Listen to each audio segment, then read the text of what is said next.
What if the next Olympic gold medal isn't won in the gym, but coded in a lab? For over a century, human sports were defined by physical limits. Sweating through early morning sessions, pushing through excruciating pain, and relying on sheer genetic luck. We used to worry about anabolic steroids, human growth hormones, and blood transfusions. But traditional doping is now primitive. We have crossed a terrifying threshold into an era where athletes aren't just training their bodies.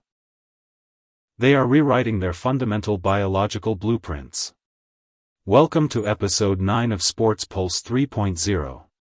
Today, we uncover the hidden world of gene doping, lab-crafted genetic engineering, and why the line between human and code has been permanently blurred. To understand how this works, we have to look at tools like CRISPR-Cas9, a molecular mechanism capable of editing living DNA with microscopic precision. In normal medicine, genetic editing is designed to cure hereditary diseases. But in elite sports, it's being weaponized for performance enhancement. Take the myostatin gene. Naturally, myostatin acts as a biological brake pedal, stopping your muscles from growing dangerously large. But if a scientist blocks or edits this single gene using a viral vector, muscle growth unleashes without limits. An athlete could build double the muscle mass, gain explosive power, and recover in half the time, without spending a single extra hour lifting weights. Then, there's the EPO gene. Erythropoietin controls red blood cell production. Modify this gene, and your blood delivers an endless stream of oxygen straight to your heart and legs. Exhaustion simply disappears. This isn't sci-fi speculation. Laboratory tests on mice have already created supermice with double the stamina and superhuman strength. It was only a matter of time before these techniques crossed over into secret human testing. For decades, the World Anti-Doping Agency, WADA, held the upper hand. If a runner took testosterone or a cyclist used synthetic EPO, a simple blood or urine test would reveal foreign molecules. But gene doping changes everything. When an athlete's DNA is altered, their body's own cells begin manufacturing performance-enhancing proteins naturally. The EPO circulating in their bloodstream isn't coming from a syringe, it's being produced by their own modified liver and muscle tissue. To a standard drug test, the boosted performance looks 100% natural. Unless sports authorities begin demanding full, invasive genetic sequencing before every major competition, detecting gene doping in real time is practically impossible. We are entering an era where the cleanest-looking athlete on paper might be the most heavily modified human in the arena. The modification doesn't always start when an athlete turns professional.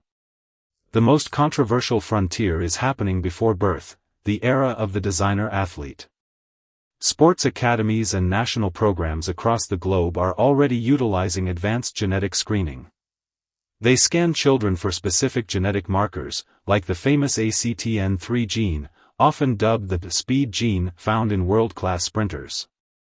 If a child lacks the gene, they might be quietly filtered out. If they have it, their training is optimized around their genetic code.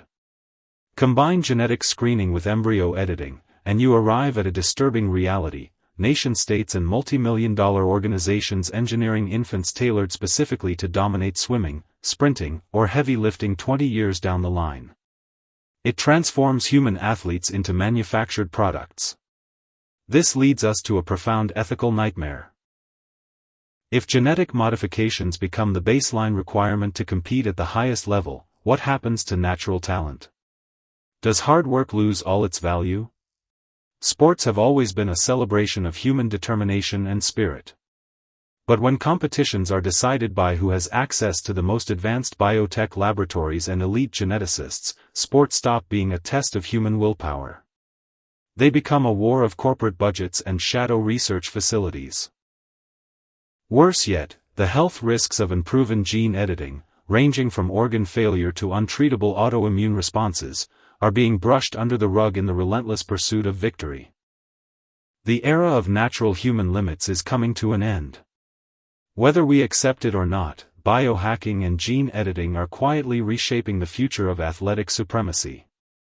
The ultimate question remains, will we protect the sanctity of natural human potential, or are we heading toward a future where sports are played purely by code? This was episode 9 of Sports Pulse 3.0. What do you think?